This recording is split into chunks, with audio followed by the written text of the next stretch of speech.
नमस्कार दोस्तों, मैं सुरजीत स्वागत करता हूं आपका to the point study with Surjeet channel पे। और आज की इस वीडियो में हम बात करेंगे 31 अक्टूबर के महत्वपूर्ण करंट अफेयर्स के बारे में। तो आइए स्टार्ट करते हैं। क्वेश्चन नंबर 1 है हमारा। क्या है question number 1? Statue of belief का उद्घाटन कहाँ किया गया था? तो स्टैचू ऑफ बिलीफ का स्थापना जो की गई है, इसका उद्घाटन हुआ है कहाँ पे? राजस्थान में। स्टैचू ऑफ बिलीफ राजस्थान में इसका उद्घाटन किया गया। इससे संबंधित महत्वपूर्ण जानकारी देखेंगे। ये है हमारी स्टैचू ऑफ बिलीफ। ये स्टैचू ऑफ बिलीफ है, हमारे भगवान शंकर जी की मूर्ति है, शिव जी की। तो ये स्थान कहाँ पे इसका उद्घाटन किया गया? नाथद्वारा जिला राजसमंद, राजस्थान में। राजस्थान के राजसमंद जिले में एक जगह है नाथद्वारा, वहाँ पे ये स्टैचू ऑफ बिलीफ का उद्घाटन किया गया है। तो ये किसने बनाया, इसका टेंडर किसको दिया गया? तो ये बनाया है सापूरजी पल्लोजी ग्रुप ने। सापूरजी पल्लोजी ग्रुप ने इसको बनाया है। ऊंचाई है इस प्रतिमा की 369 फीट, 369 फीट, 112 मीटर लगभग। और भगवान शिव को समर्पित ये प्रतिमा है। भगवान शिव की और ये भगवान शिव की विश्व की सबसे ऊंची प्रतिमा भी है। ठीक है, तो ये हो गए हमारे स्टैचू ऑफ बिलीफ, जिसका उद्घाटन राजस्थान में किया गया। 112 मीटर ऊंचाई की ये प्रतिमा है और विश्व की सबसे ऊंची प्रतिमा है, भगवान शिव को समर्पित। इससे महत्वपूर्ण अन्य जानकारी हम देखेंगे। वर्ल्ड्स टॉलेस्ट स्टैचूज, ठीक है, हम देखेंगे और कौन कौन सी प्रतिमाएं हैं जो अन्य प्रतिमाएं, जैसे स्टैचू ऑफ यूनिटी है, 182 मीटर इसकी हाइट है, इंडिया की है ये। और 128 मीटर स्प्रिंग टेम्पल बुद्धा, ये चाइना में है। 116 मीटर ये लाइक्यून सेक्या म्यांमार में है। और स्टैचू ऑफ बिलीफ ये 106 मीटर की ये स्टैचू ऑफ बिलीफ इंडिया में है। यहाँ पे लगभग 112 मीटर में बताया था, तो 106 मीटर है ये। और 100 मीटर की सेंडाई डाइकानोन, ये जापान में है।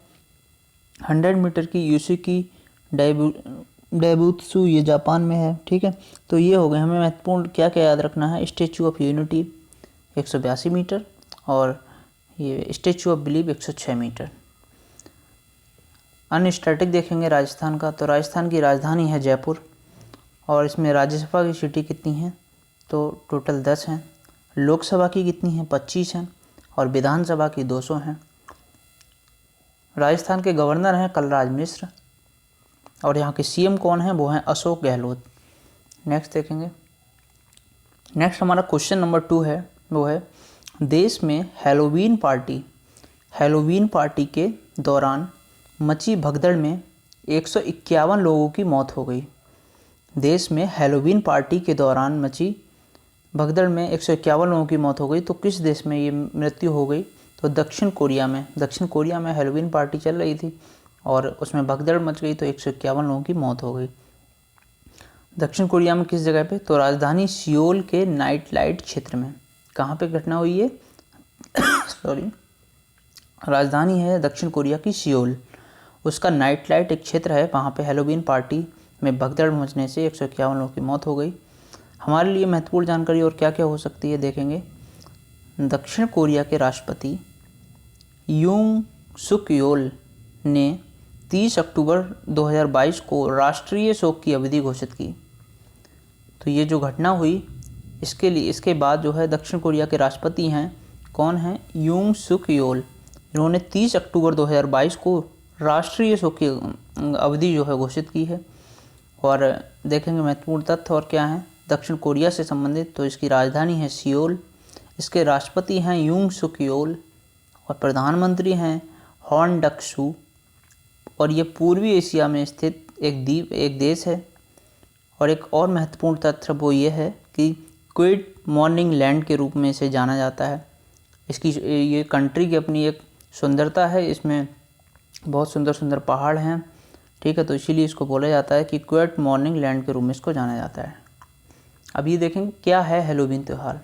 जो हैलोवीन की घटना हुई, ये क्या है हैलोवीन त्यौहार? तो पश्चिमी देशों में हैलोवीन फेस्टिवल मनाया जाता है। कहाँ मनाया जाता है? तो पश्चिमी देशों में मनाया जाता है। ऐसा माना जाता है कि ये फेस्टिवल पूर्वजों की आत्मा की शांति के लिए मनाया जाता है। पूर्वजों की आत्मा की शांति के लिए हैलोवीन फेस्टिवल मनाया जाता है। इस दिन लोग डरावना मेकअप करते हैं और डरावने आउटफिट्स पहनते हैं, मतलब भूतिया टाइप बन के रहते हैं, क्योंकि पूर्वज बन गए तो पूर्वज तो उसी तरफ से डरावना मेकअप करते हैं और डरावने आउटफिट्स में रहते हैं। ईसाई समुदाय के लोग इस त्यौहार को धूमधाम से मनाते हैं। जो ईसाई कम्युनिटी के लोग हैं वो इस त्यौहार को बहुत ही धूमधाम से मनाते हैं। हैलोवीन अमेरिका, इंग्लैंड, यूरोपियन देशों में मनाया जाता है। जो हैलोवीन फेस्टिवल है वो अमेरिका, इंग्लैंड और अन्य यूरोपीय देशों में मनाया जाता है। लेकिन इस त्यौहार की शुरुआत जो की गई थी वो आयरलैंड और स्कॉटलैंड से हुई थी। तो क्या क्या निकल के आया पूरे पैराग्राफ से कि ये जो हैलोवीन फेस्टिवल है ये पूर्वजों की आत्मा की शांति के लिए मनाया जाता है। ईसाई समुदाय के लोग इसे धूमधाम से मनाते हैं। और हैलोवीन अमेरिका, इंग्लैंड, यूरोपियन देशों में मनाया जाता है। इसकी शुरुआत की गई वो आयरलैंड और स्कॉटलैंड से की गई, यहीं से इसकी शुरुआत हुई। ठीक है, नेक्स्ट देखेंगे अन्य भारत के महत्वपूर्ण त्योहारों के बारे में बात करेंगे हम। तो ये तो होगा यूरोप का त्यौहार, कौन सा, हैलोवीन।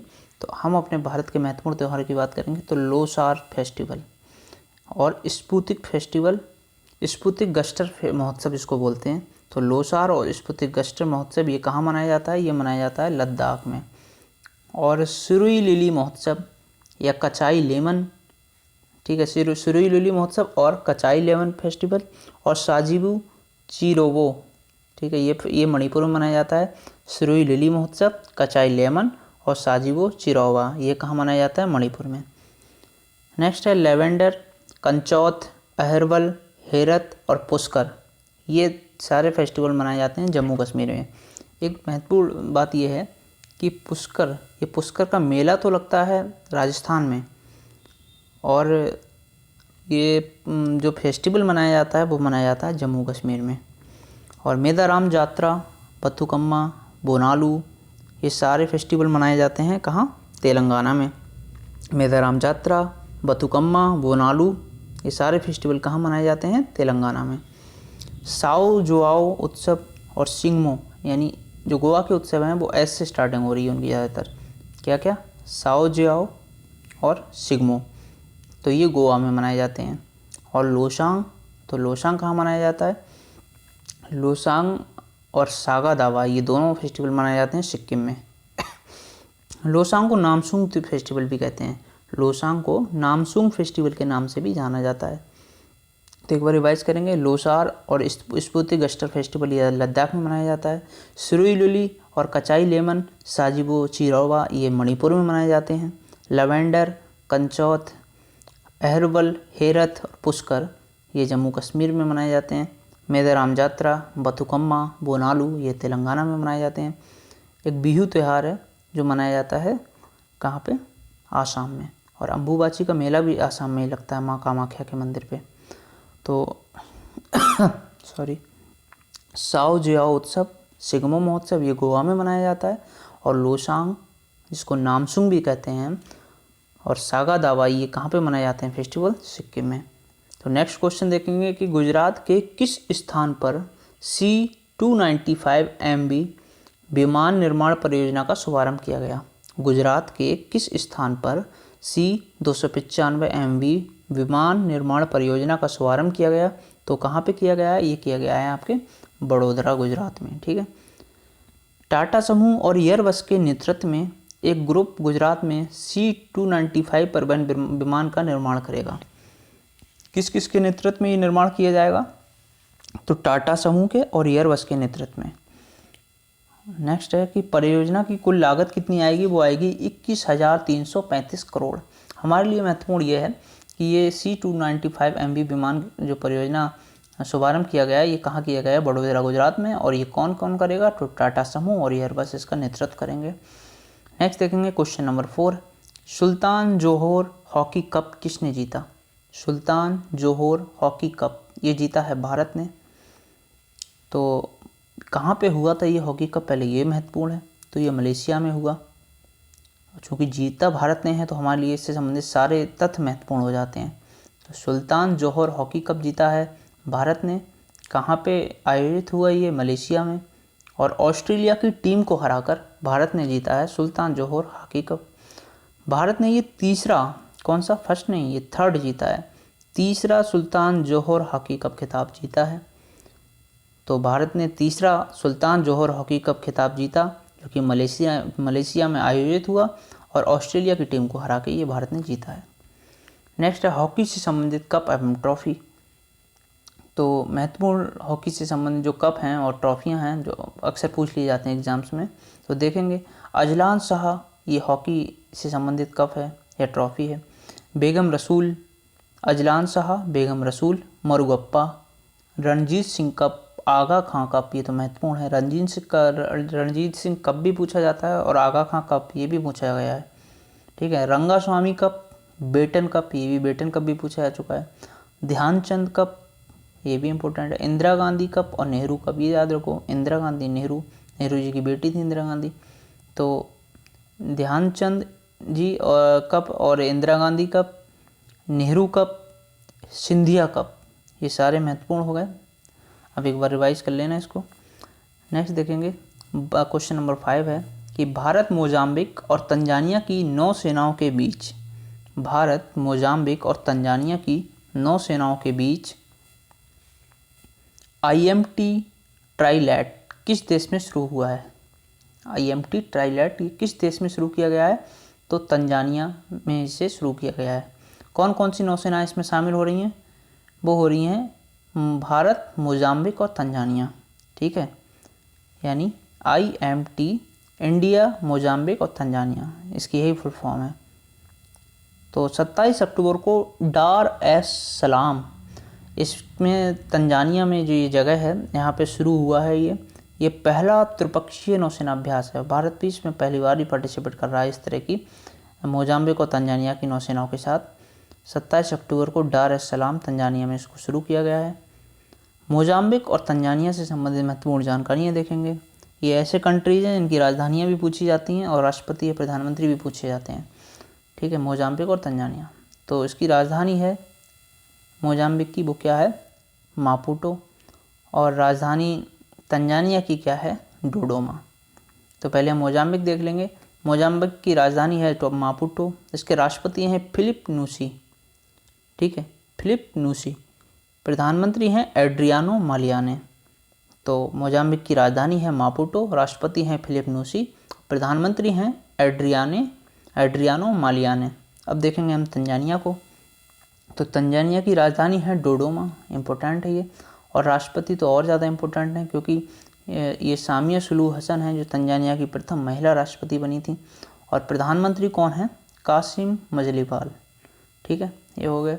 नेक्स्ट देखेंगे क्वेश्चन नंबर 6, एवियन फ्लू का प्रकोप किस राज्य में फैला हुआ है? एवियन फ्लू का प्रकोप किस राज्य में फैला हुआ है? तो वो है केरल में फैला हुआ। जितने भी वायरसेस की स्टार्टिंग होती है फैलने की, वो ज़्यादातर केरल से ही होती है इंडिया में। तो एवियन फ्लू का प्रकोप किस राज्य में फैला हुआ है? केरल में।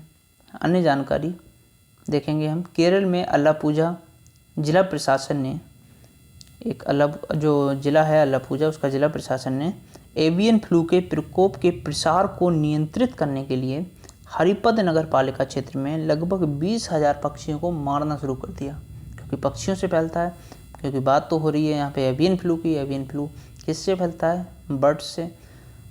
तो केरल में क्या किया गया कि अलापुझा जिला प्रशासन ने एवियन फ्लू के प्रकोप के प्रसार को नियंत्रित करने के लिए हरिपद नगर पालिका क्षेत्र में लगभग 20,000 पक्षियों को मारना शुरू कर दिया। इन पक्षियों को H1N1 वायरस का पॉजिटिव पाया गया। तो इम्पोर्टेंट ये है, पूछा जा सकता है कि H1N1 वायरस का पॉजिटिव इन पक्षियों को पाया गया था, जो कि ये एवियन फ्लू फैला रहे थे केरला में, ठीक है। तो ह्यूमन पर बर्ड का क्या प्रभाव पड़ता है? ये तो होगी पक्षियों की बात। तो हम ये देखेंगे कि इस जो वायरस है H1N1, इसका ह्यूमन पर क्या प्रभाव पड़ रहा है। तो यही पहले यही देख लेंगे कि बर्ड फ्लू के वायरस आमतौर पर इंसानों को संक्रमित नहीं करते हैं। ये इंसानों को संक्रमित नहीं करते हैं, ठीक है। एवियन इन्फ्लुएंजा ए बर्ड फ्लू पक्षी और इन्फ्लुएंजा फ्लू है जो टाइप ए वायरस के संक्रमण के कारण होने वाली बीमारी को करता है। जो एवियन इन्फ्लुएंजा है, ये पक्षियों में इन्फ्लुएंजा फ्लू जो है वो टाइप ए वायरस के संक्रमण के कारण जो ये बीमारी फैलती है, ठीक है।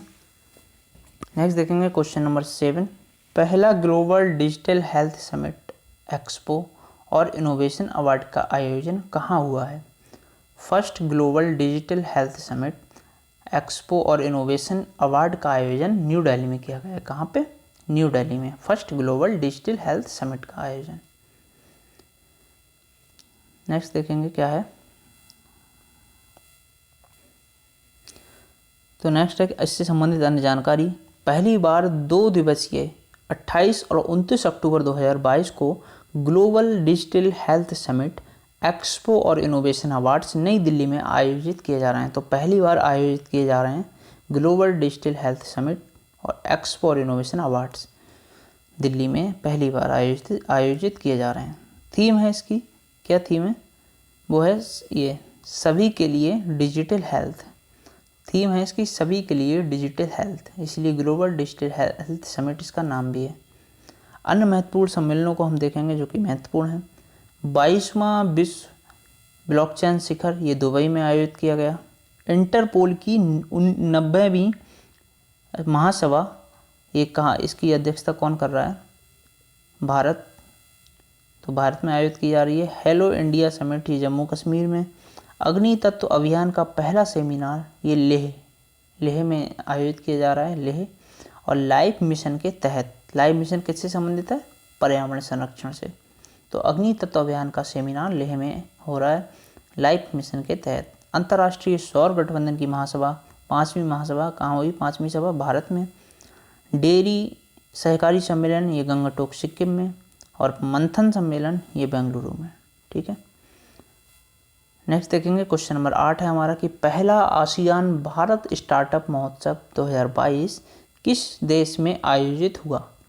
पहला आसियान भारत स्टार्टअप महोत्सव 2022 किस देश में आयोजित हुआ है? वो हुआ है इंडोनेशिया में। तो आसियान से संबंधित अन्य महत्वपूर्ण जानकारियाँ देखेंगे। सबसे पहली बात तो आसियान की फुल फॉर्म ही महत्वपूर्ण है, association of south east Asian Nations. Association, तो किस किस का association? South east Asian Nations का, जो 2 दक्षिण पूर्वी एशियाई राष्ट्र हैं उनका एसोसिएशन वो है आसियान। ये एक क्षेत्रीय संगठन है, क्योंकि दक्षिण पूर्व के क्षेत्र जो हैं उनको ये संगठित कर रहा है, तो ये एक क्षेत्रीय संगठन है। स्थापना इसकी 1967 में हुई थी। यह दक्षिण पूर्व एशिया के 10 देशों का एक संघ है। दक्षिण पूर्व एशिया के 10 देशों का एक संघ है। इसका मुख्यालय कहाँ है? जकार्ता, इंडोनेशिया में। और इसके मेंबर कंट्री कौन कौन हैं? वो हैं Indonesia, Philippines, Brunei, Thailand, Vietnam, Malaysia, Singapore, Laos, Cambodia और म्यांमार। ठीक है। Indonesia, Philippines, Brunei, Thailand, Vietnam, Malaysia, Singapore, Laos, Cambodia और म्यांमार। तो ये बहुत सारे कंट्रीज हैं जो दक्षिण पूर्व के क्षेत्र में आते हैं। दक्षिण पूर्वी क्षेत्र के जो कंट्रीज हैं वो सारे इंडोनेशिया, ये सारे 10 के 10 कंट्रीज वो ही हैं आसियान के अंतर्गत। नेक्स्ट टाइम से हम क्या करेंगे, अगर मैपिंग का ऐसा कोई क्वेश्चन आया करेगा तो मैप को भी ऐड कर दिया करेंगे। नेक्स्ट है क्वेश्चन नंबर 9, प्रतिवर्ष राष्ट्रीय एकता दिवस कब मनाया जाता है? तो 31 अक्टूबर को, 31 अक्टूबर को प्रतिवर्ष राष्ट्रीय एकता दिवस मनाया जाता है। अन्य जानकारी देखेंगे इससे संबंधित क्या हो सकती है। तो सरदार पटेल जी का जन्म कब हुआ था? वो हुआ था 31 अक्टूबर 1875 में इनका जन्म हुआ, पटेल साहब का। नाडियाड गुजरात में, और भारत के लौह पुरुष के नाम से इनको जाना जाता था। देशी रियासतों का एकीकरण कराया इन्होंने। एक इनकी नीति थी, कौन सी? गाजर और छड़ी की नीति। पहले तो ये गाजर खिलाते थे कि भाई ऐसे शामिल हो जाओ, और ऐसे नहीं हो रहे हो तो छड़ी भी हाथ में है। तो इस तरह से उन्होंने पूरे अखंड भारत का निर्माण किया, सारी रियासतों को एकजुट किया। इसीलिए इनको भारत का लौह पुरुष के नाम से भी जाना जाता था। ठीक है। पहली बार राष्ट्रीय एकता दिवस 31 अक्टूबर 2014 को मोदी गवर्नमेंट आने के बाद इसको मनाया गया। और स्टैचू ऑफ यूनिटी इन्हीं की प्रतिमा का नाम है, जो कि नर्मदा नदी के तट पे स्थित है, केवड़िया, गुजरात में। और इनके लिए महत्वपूर्ण तथ्य क्या है कि देश के पहले उप प्रधानमंत्री और पहले गृह मंत्री भी रहे ये। सरदार की उपाधि इनको कहाँ से मिली? वो मिली बारदोली से। 1928 में जो वो बारदोली सत्याग्रह हुआ, तो बारदोली की महिलाओं ने इनको सरदार की उपाधि प्रदान की। कांग्रेस की अध्यक्षता इन्होंने की एक बार 1931 में कराची अधिवेशन में, ये अध्यक्ष रहे कांग्रेस के। तो इनसे संबंधित एक महत्वपूर्ण जानकारी ये है कि 1931 में जब ये कांग्रेस के अध्यक्ष रहे तब मौलिक अधिकार का प्रस्ताव भी पारित किया गया कराची अधिवेशन में ही।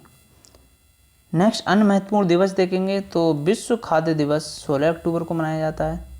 जम्मू और कश्मीर और लद्दाख केंद्र शासित प्रदेश कब अस्तित्व में आए, तो वो आए 31 अक्टूबर को अस्तित्व में। संयुक्त राष्ट्र दिवस 24 अक्टूबर को मनाया जाता है, संयुक्त राष्ट्र दिवस। और विश्व सांख्यिकी दिवस ये मनाया जाता है 20 अक्टूबर को। विश्व खाद्य दिवस 16 अक्टूबर। जम्मू कश्मीर और लद्दाख केंद्र शासित प्रदेश कब अस्तित्व में आए, 31 अक्टूबर को। संयुक्त राष्ट्र दिवस 24 अक्टूबर को और विश्व सांख्यिकी दिवस 20 अक्टूबर को। हाल ही में किसने ग्लोबल टीबी रिपोर्ट जारी की, तो क्वेश्चन नंबर 10 है हमारा कि हाल ही में किसने ग्लोबल टीबी रिपोर्ट 2022 जारी की है, तो विश्व स्वास्थ्य संगठन WHO ने ये रिपोर्ट जारी की, ग्लोबल टीबी रिपोर्ट 2022। अन्य जानकारी देखेंगे टीबी से संबंधित क्या है, तो टीबी के मरीज जो हैं वो 68% मरीज हैं टीबी के पूरे केवल 8 देशों में। केवल 8 देशों में बात करें टीबी के मरीजों की तो केवल 8 देशों में ही 68% मरीज पाए जाते हैं। इनमें इंडिया भी शामिल है इन 8 देशों में। और इंडिया में 1 लाख जनसंख्या पे 210 मरीज हैं। आप सोच लो किस हिसाब से हैं, 1 लाख जनसंख्या पर 210 मरीज। दुनिया में 6 मिलियन टीबी मरीज हैं। कितने मिलियन? 6 मिलियन, 6 मिलियन टीबी मरीज हैं पूरी दुनिया में। भारत ने 2025 तक टीबी को ख़त्म करने का टारगेट रखा है और पूरा वर्ल्ड का टारगेट क्या है जो WHO का है वो है 2030, लेकिन भारत ने 2025 तक टीबी को एलिमिनेट करने का टारगेट रखा है। WHO से संबंधित अन्य जानकारी को हम देखेंगे तो मुख्यालय है WHO का जिनेवा स्विट्जरलैंड में। इसकी स्थापना हुई थी 7 अप्रैल 1948 को WHO की, और अध्यक्ष हैं इसके डॉक्टर टेड्रोस इसके अध्यक्ष हैं। विश्व टीबी दिवस 24 मार्च को मनाया जाता है। रॉबर्ट कोच जिन्होंने ये बताया कि विश्व की टीबी फैलती कैसे है, उनके जन्म दिवस पे 24 मार्च को विश्व टीबी दिवस मनाया जाता है। और जीवाणु या बैक्टीरिया से फैलता है ये टीबी, तो जीवाणु से फैलने वाली बीमारी है टीबी। नेक्स्ट ये हमारा आज की करंट अफेयर्स कंप्लीट हो गई। ठीक है, तो वीडियो अगर आपको अच्छा लगे तो इसे लाइक करें, अपने दोस्तों में शेयर करें और चैनल को सब्सक्राइब करें। Thank you, bye bye, take care.